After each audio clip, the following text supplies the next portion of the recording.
कल्याण लोकसभेमध्ये विविध विकास कामं जी आहेत ही सुरू आहेत. मोस्टली रोड इन्फ्रास्ट्रक्चर, मेट्रो ही कामं मोठ्या गतीने काही वर्ष जे आहेत हे या कल्याण लोकसभेमध्ये होत असताना आपण पाहिली हजारो कोटीची कामं या कल्याण लोकसभेमध्ये होत आहेत. आणि आत्ताच ऑथॉरिटी MMRD ऑथॉरिटीची मीटिंग माननीय उपमुख्यमंत्री एकनाथजी शिंदे साहेबांच्या नेतृत्वाखाली झाली आणि त्याच्यामध्ये या कल्याण लोकसभेमध्ये पावणे 5,000 कोटीची कामं जी आहेत ही त्याला मंजुरी मिळाली. आज आपण पलावा ब्रिज असेल त्याचं काम जे आहे ते अंतिम टप्प्यामध्ये आहे. ते येत्या 2-3 महिन्यांमध्ये जे काम हे पूर्ण होईल. रेल्वेची परवानगी तिथे ब्लॉकसाठी पाहिजे, जेणेकरून गर्डर लॉन्चिंग जो आहे तो त्या ठिकाणी होईल. मग तो झाल्यानंतर दोन्ही पलावा पूल जे आहेत हे फंक्शनल होतील. मोठ्या प्रमाणामध्ये ट्रॅफिकचा प्रॉब्लेम जो आहे तो सुटेल. त्याचबरोबर कल्याण-शील रोडवरची मेट्रो 12 याचं काम देखील मोठ्या गतीने सुरू आहे. आपण पाहताय आताच्याच ऑथॉरिटी मीटिंगमध्ये MMRDAच्या त्याच्यावरती मापे ते रांजनोली असा access control double decker flyover त्याला मंजुरी देण्यात आली. तो रस्ता झाल्यानंतर थेट महापेपासून ते रांजनोलीपर्यंत without any signal, without any interruption जे आहे हे लोक प्रवास करू शकतील. ज्याला डोंबिवलीमध्ये जायचं तो डोंबिवलीमध्ये उतरू शकतो, ज्याला कल्याणमध्ये उतरायचं तो कल्याणमध्ये उतरू शकतो. जसं नागपूरमध्ये डबल डेकर फ्लायओव्हर आहे तसा डबल डेकर फ्लायओव्हर जे आहे त्याची देखील मंजुरी ह्या ऑथॉरिटी मीटिंगमध्ये झाली. त्याच्यासाठी मला वाटतं 2,800 कोटी रुपये माननीय उपमुख्यमंत्री महोदयांनी मंजूर केले. त्यानंतर तिसरा पथरी पूल त्याचा देखील कामाची पाहणी झाली. तो देखील लवकर पुढच्या 2-3 महिन्यांमध्ये त्याचं काम संपेल.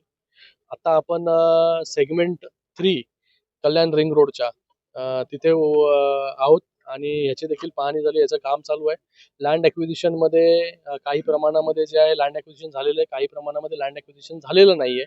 येणाऱ्या 5-6 दिवसामध्ये MMRDA बरोबर मीटिंग होईल KDMCची. त्याच्यामध्ये लँड ॲक्विजिशनचे जे प्रॉब्लेम्स काय प्रॉब्लेम्स आहेत त्याच्यावरती चर्चा होईल आणि ते लँड ॲक्विजिशनचे प्रॉब्लेम्स देखील संपतील.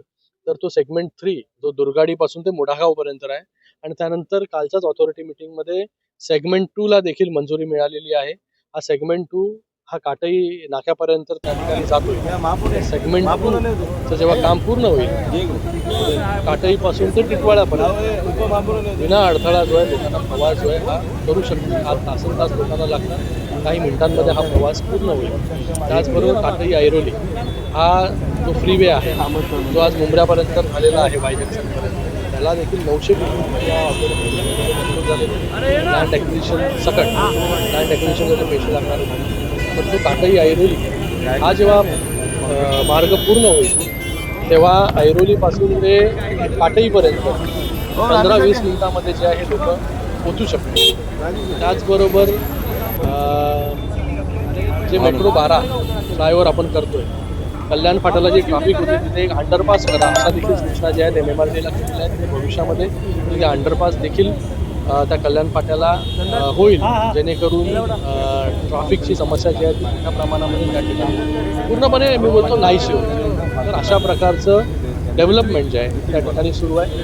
त्याचबरोबर जी मेट्रो आहे मेट्रो 12 ही मेट्रो 12 त्याची अलाइनमेंट बदलून शिळफाट्यावरून तळोजाला घेऊन जाण्याची मंजुरी देखील या ठिकाणी त्या ऑथॉरिटीमध्ये मिळालेली आहे. तर आता जी मेट्रो तळोजा म्हणजे जी 27 गावे मार्गी तळोजाला जात होती ती तर जाणारच आहे, पण त्याचबरोबर तीच मेट्रो पुढे शिळफाटा आणि शिळफाट्यावरून तळोजा असा मार्गक्रम करणार आहे, जेणेकरून 27 गावातील लोकांना, दिव्यातील लोकांना, 14 गावातील लोकांना त्या मेट्रोचा फायदा जो आहे हा मोठ्या प्रमाणामध्ये होईल.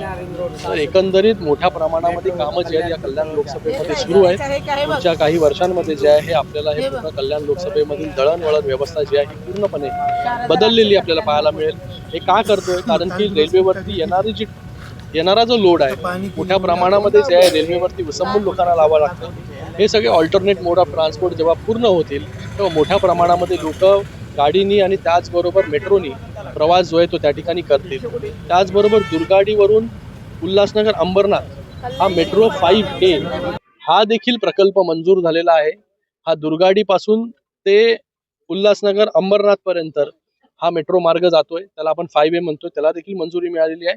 आणि त्याच्याबरोबर मी त्यांना मागणी केलेली आहे MMRD कडे की जसा डबल डेकर फ्लायओव्हर आपण कल्याण शिल रोड वरती करतोय तसंच डबल डेकर फ्लायओव्हर आपण हा दुर्गाडी पासून ते अंबरनाथ पर्यंत करावा, जेणेकरून त्या शहरांना देखील 2-3 शहरं कल्याण, उल्हासनगर, अंबरनाथ त्या शहरांना देखील मोठा दिलासा जो आहे तो त्या ठिकाणी मिळेल. कंट्रोल रोड होईल मापे पासून ते रांजनोली पर्यंत. तर शिळफाट्याची ट्रॅफिक तुमची प्रॉब्लेम्स, बाकी जे मध्ये मध्ये कट आहेत ते प्रॉब्लेम्स, आणि जिथे FOB ची गरज किंवा अंडरपासची गरज लागेल तिथे अंडरपास बनवण्याचं काम देखील या ठिकाणी करू.